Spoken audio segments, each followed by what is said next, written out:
Hello. So today we're coming to the end of the sun's travel through the Jinki 33, hexagram 33, the shadow of forgetting, the gift of mindfulness, and the city of revelation. And in the Bagua, it's the glorious, bright, creative heaven, the sun of creation, over the mountain of appreciation, the body, the restraint and stillness of life. And I'm here back home at Wonderland after an amazing adventure through Canada. And I came home at midnight and I saw my dear brother Eric Nez painting on these Tibetan clouds. And the portal was just glowing open for me to come home. It was a beautiful revelation to know that Wonderland, as soon as I walk home, is creating new art.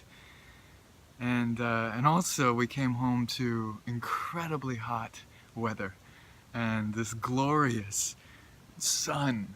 This creative heaven has just been blasting the mountain with a huge heat wave here in the Northwest. It's beautiful, it's powerful, it's humbling to remember the strength of that creative essence, of that lidless eye of truth that just blasting the world with its love. You know, the sun shines whether we see it or not. It's always endlessly giving its love, creating fresh love and pouring it out to the universe.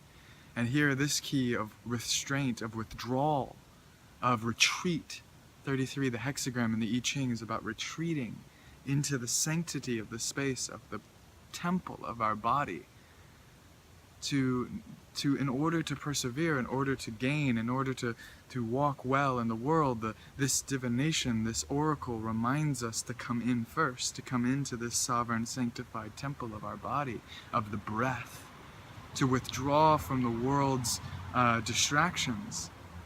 And forgetting is this incredible reminder for me, the entropy and stress. So creating stressful situations in my life.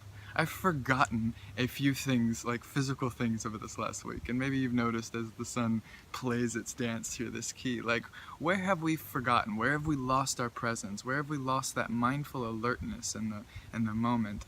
You know, maybe we left the stove burning on too hot, you know, and forgot about it, or leaving our keys or our wallet somewhere. I mean, it's trivial in some ways, but these are moments where we lost presence, where we lost that mindful, alert presence with life. And so we create stressful situations in our life. I created a situation of losing something recently, and it was like, you can see where the body constricts. It's like, great, you know, what horrible situation have I concocted now in order to help myself remember to wake up, to stay in that mindful, prayerful, alert, lucid state. You know, we sometimes we create trauma in our lives, reminders from the universe, sometimes more dangerous than others or more challenging than others, in order to remind us to stay awake, to stay alert. I feel like sickness and disease is a sign from our body, a sign from the universe to wake up to a pattern in our life. Where have we forgotten ourselves? Where is the entropy of life, that destructive death of energy, teaching us to restrain, to withdraw from the outside world, to come deeper into our patterns, and to be mindful, to be lucid, to be aware of the root of our suffering, and then choose really carefully, imbibing and infusing our presence into that choice, into every choice. That's why I love sacred tea. It is the art of mindfulness. It is a constantly pouring from the kettle into the pot, into the pitcher, into the cup, into each other. It's this game, this living theater of presence, of infusing mindful, loving, heartful awareness into each part of the process, the ritual, in order to imbibe presence together or alone in my meditation. You know, and this is a very meditative key, the withdrawal from the world, the retreat from the world, deeper in. That's why I'm making this video on the final day of 33. After coming home from this journey, I've needed to withdraw, to come into my home, to unpack, to resettle myself, to rejuvenate my cells. You know, so notice when you need to withdraw in your life, when you need to retreat. Retreat is not giving up. in this context, we're not talking about the failure of not showing up to life, but actually that in order to succeed, sometimes retreat is the deepest. In fact, we always need to retreat into our breath, withdraw into our body to make a decision rooted from that mountain. That's what this mountain key keeps teaching us. Restrain into the body, remember the breath, the belly, and then act from that place. You know, I had a meditation with Ganesha, and he said, the wisdom of life said, true relaxation is not giving up. And giving up won't help you relax. This isn't about just that apathy, that flaccid surrender that just prostrates itself to life because I'm not good enough, I don't have the skill or the resources.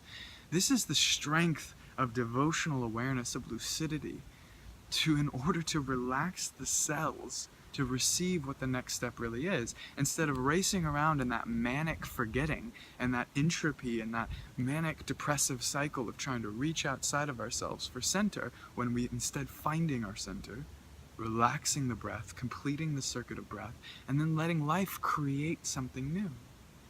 So mindfulness in this Bagua poetry is the freshness that comes from restraint. Life is constantly creating itself anew. Consciousness is always fresh. It's every single moment. This key is a lot about memory. I loved, I was preparing for this video and I had already had all these insights about Vipassana and memory and all these things, and then I reread the chapter just to kind of get Richard's words and magic in my mouth, and it was just like, whoa, there it is. It's all of these things, which was a powerful remembering for me, a remembering, pulling back pieces of myself to remember that this living wisdom is inherent in all of life. So life is constantly fresh and new, even with memory of ancient past lineages of wisdom and knowledge and experience and trauma and crisis and all of this evolutionary force that's creating who we are. But consciousness, this moment, our awareness can be fresh, can be new, can be alive. And that's where we're free. That's where I experience freedom. That even if I was triggered by something in the past, I get to choose right now if I'm triggered or not. Even with deep trauma and loss, I can choose to love in this fresh moment. I can create appreciation right now. I'm not a victim to those memories. Now, yes, they hold great keys for us, and they've wound up energy. So we do need to take time to lovingly send energy. I was recalling tapping today, EFT, and just loving and accept myself deeply and completely for all of anything that I'm experiencing, because it's just wound up, disease and dissatisfaction and all the stress and all the suffering. It's this wound up energy. So we take the creative light of heaven, mindfulness, and we pierce that light into the body, restraining and receiving, appreciating exactly what it is as an opportunity to move through our suffering as a doorway to our genius. And mindfulness is constantly bringing ourselves back to this breath. When our mind wanders, we bring ourselves back to this body, to this moment. The body is always present. The breath brings us into the body, into this present moment. So we let the illumination, the spiritual illumination of the top triagram of the heaven, to illuminate this mountain of the body. And we come into the mountain of our body in order to actually receive the illumination of spirit. A lot of times we stress ourselves out by looking outside of ourselves for wisdom, for something to do, a new technique, a new way to break through my patterns. And really the practice, the constant practice, is to be appreciative right here, to be with what is and what is becoming, to create appreciation by being awake to what the signs are, the clues as they show up. So our traumas are one way. Okay, I screwed up, and it's a perfect opportunity for me to wake up again. No judgment, no trauma. When a deer or something gets attacked in the wild, it doesn't keep on to that trauma if it survives, right? If it escapes the predator, it doesn't keep on to that trauma. It shakes it out. Release any of that old story, not by bypassing it, by denying it, but integrating and including that information and being fresh with this moment. So we mindfully bring our attention back to the body, back to the breath, and discover what beauty is coming right now in this moment. Because that is revelation, the beauty from stillness. If we can sit long enough and allow the remembering of how miraculously beautiful this world is, to remember from every cell this light of divinity that's anchored and rooted here in this body, to receive the boundless light, as hot as it gets sometimes, as intense as life's beauty can be, and sit within that temple. And it takes me back to the Andean mountains, just the profound power of these apus, these sacred mountains, the angelic realm that they hold anchored in the deep rocks. And then the brilliant sun, Taitainti, Padre Sol, just brilliantly shining down. And you have to protect yourself, wear your hat. Because those rays are profound. So we restrain, and we have healthy restraint to protect our bodies. The same goes with our life, with our emotional life, with our professional life. We need to restrain those impulses, to not take for granted the incredible power that life is going to constantly take us on this journey. So we restrain and we listen to the intelligence of the body to reveal the beauty, to reveal the new memories that are emerging from this very moment. The ancient memories that we're calling back from the forth, the future memories that we're learning their songs in the starlight to tell this new story right here, present in this moment, mindfully, heartfully, lucid awareness, living in this lucidity. Not just being awake in our dreams, but awake in this dream. So follow the clues on this modern day quest. Let each little moment of entropy, of whether it's depression and melancholy, or frustration and manic energy that causes trauma, withdraw into the body, retreat into the belly, and respond from that place of neutrality, of beauty, of appreciation, of freshness from this moment. Thank you for going on this journey with me, and I'm going to share another video to my Patreon campaign and really call in all 8 of these mountain keys, because we're graduating from the mountain this week. And tomorrow, actually, we began a cycle of the water. And so we'll be looking at these cycles of the elements each few days.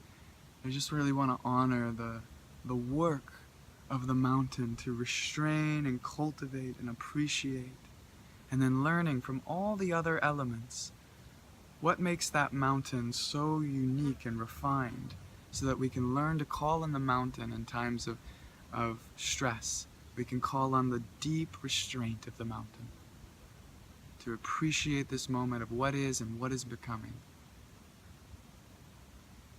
May this incredible day be a continual revelation of magic and miracles every moment, of nature constantly singing her song to us, constantly breathing new life, new beauty into our day.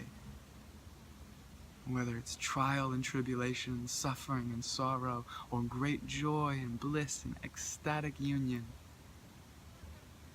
everything is a paint stroke of this divine masterpiece. Learn to drink in the colors of exactly what is occurring, not wallowing, not sticking. The creative heaven in the Bagua and the Qigong is a constantly moving, circulating energy, restraining into the belly, into the Dantian, so that we have great power as we move out into the world. Power that's not here to control, to fix, to destroy, to manipulate, to make happen, but the true yang that emerges effortlessly from the contraction into the yin, from the receiving and the deepening into the yin. May our actions be artful, be beautiful, be prayerful, be mindful. Blessings.